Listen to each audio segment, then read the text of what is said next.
and welcome back to our channel. So today in this video, we are going to discuss about how to use UTM parameters to track campaign success.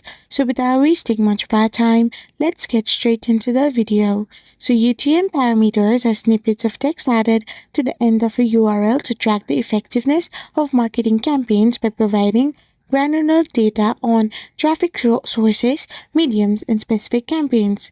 When used correctly, UTM parameters can help measure the success of online promotions, whether they are ads, emails, or social media posts. So, first of all, you need to simply create UTM parameters. You can simply have a manual creation or use a URL builder tool. After this, you need to simply implement the best practice for UTM parameter. That is, standard naming conventions, avoid internal links, use descriptive parameters, and testing your UTM links. After this, you can simply consider a shared spreadsheet as well to manage your UTM. Now you need to track your UTM parameters in GA4, that is Google Analytics 4. Once this is done, you can also look out for potential risk and solution. I hope you found this video helpful, so don't forget to hit that subscribe button and do give us a thumbs up. We will be back again with more informative videos.